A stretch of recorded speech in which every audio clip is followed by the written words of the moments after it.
You've just seen in the preceding video group interventions in children. The psychotherapeutic groups were in fact initially developed in adolescents and adults suffering from ADHD, and it is in this population that their effectiveness was mainly tested. So, how are these psychotherapeutic groups in adults? Most psychotherapeutic groups in adults are cognitive behavioral. However, there are psychodynamic or psychoanalytic groups and systemic ones concerning the family as a whole. Regarding cognitive and behavioral groups, these are programs that will broadly follow the steps of individual treatment.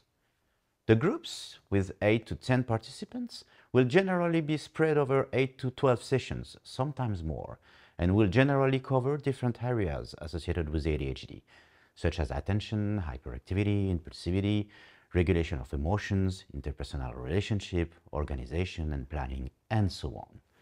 The general principle is to teach patients specific skills and techniques to help them control their disorder and change in a sustainable way the behaviors.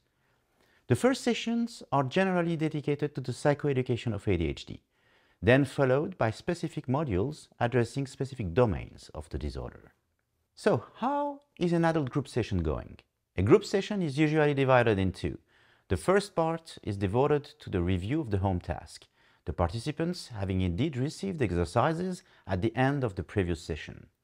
These exercises are closely linked to the teaching they have received and aim to allow participants to practice what they have learned in the real life.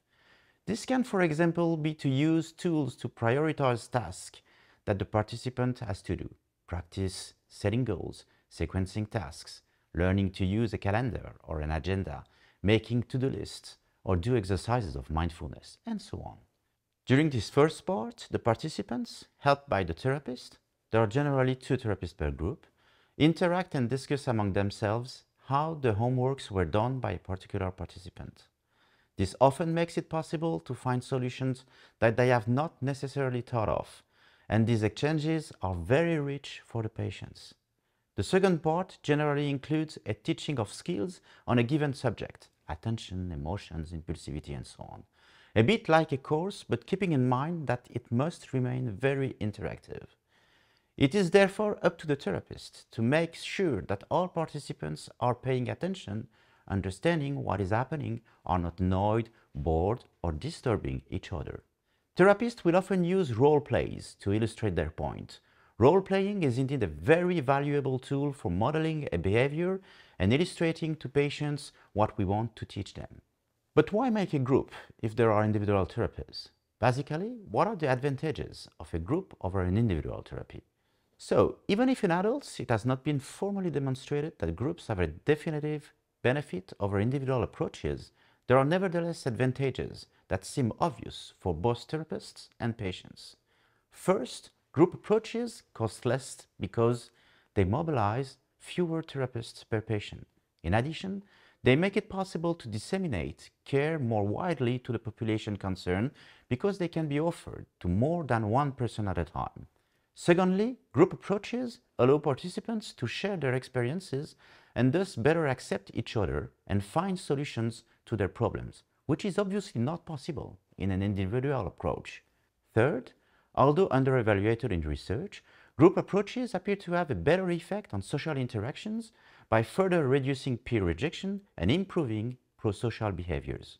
Finally, what we've just highlighted is true for patients, but also for relatives of ADHD patients who can also benefit from group approaches for parents or families in what are called multifamily approaches.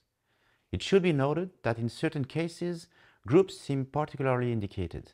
This is, for example, the case for mindfulness approaches, which are meditative approaches inspired by Zen or Buddhist practices, and which aim to increase self-observation in order to better control one's symptoms.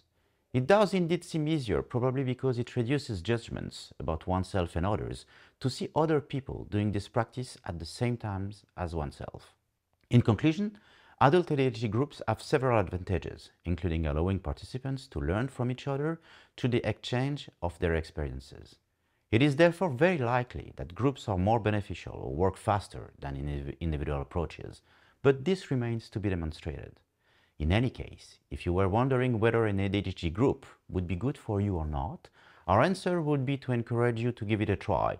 You won't lose anything anyway. But before you decide, see what the individual approaches are in the next video.